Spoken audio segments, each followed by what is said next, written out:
अस्सलाम वालेकुम नाज़रीन, आप देख रहे हैं आहट न्यूज़ चैनल और मैं हूं इरफान इम्तियाज़। नाज़रीन और कराम, बच्चों की तरबियत माँ बाप के बाद रूहानी बाप यानी उस्ताद करता है, और जो कि स्कूल के अंदर होती है। और स्कूलों के लिए एक मखसूस सिलेबस मुतय्यन किया जाता है उस मुल्क के तहत, उस रियासत के तहत। और क्योंकि हम मुसलमान हैं, हमारा मुल्क इस्लामी है पाकिस्तान, और इसका सिलेबस डेफिनेटली इस्लामिक है। और इसको मद्देनज़र रखते हुए, बच्चों की तरबियत का ख्याल रखते हुए ऐसा ही सिलेबस तय किया जाता है, और जैसा कि बच्चों को पढ़ाया जा रहा है या पढ़ाया जाता है।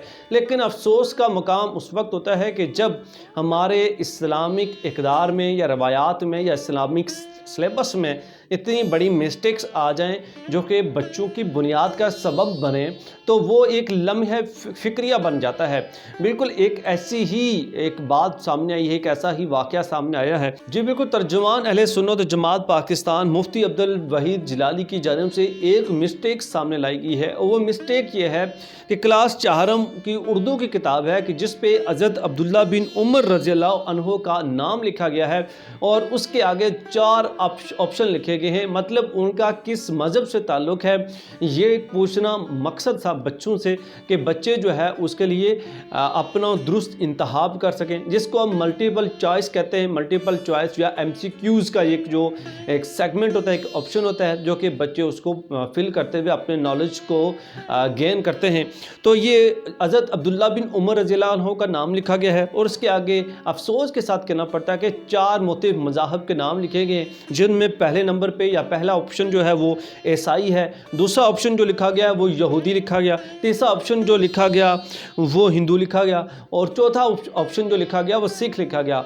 मतलब कहने का ये है कि हज़रत अब्दुल्ला बिन उमर रज़ियल्लाहु अन्हु, जिन्होंने हुज़ूर सल्लल्लाहु अलैहि वसल्लम के साथ बहुत सारी कुर्बानियाँ दी, इस्लाम के लिए बहुत सारी कुर्बानियाँ दी, बहुत सारे जतन किए, बहुत सारी मेहनत की, उनके नाम से कौन वाकिफ़ नहीं है? कौन सा ऐसा मुस्लिम है जो हज़रत अब्दुल्ला बिन उमर रज़ियल्लाहु अन्हु के नाम से वाकिफ़ नहीं होगा? तो यहाँ पे 4 ऑप्शन MCQs में रखे गए हैं, उसमें इस्लाम नाम की कोई चीज़ रखी ही नहीं गई। मतलब अगर स्टूडेंट किसी एक का इंतखाब करते हैं तो इन चारों में से ही उन्होंने इंतखाब करना है। या तो वो ईसाई को टिक करेंगे, या फिर वो यहूदी को सर्कल करेंगे, या फिर हिंदू को टिक करेंगे, या सिख को सर्कल करेंगे।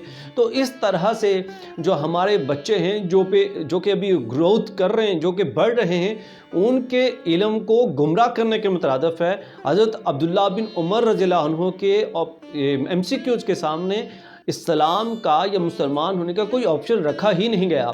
तो उनकी जानिब से भरपूर अपील की गई है, अवाम इलाका की जानिब से अपील की गई है कि बराह करम इस सिलेबस पर नज़र दौड़ाई जाए।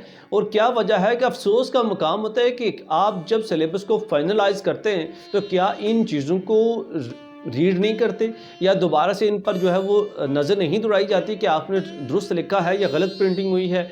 तो खुदारा इन चीज़ों का ख्याल रखें जो कि हमारे बच्चों के लिए, हमारे मुल्क के लिए मुस्तकबिल का बाइस बन सकता है।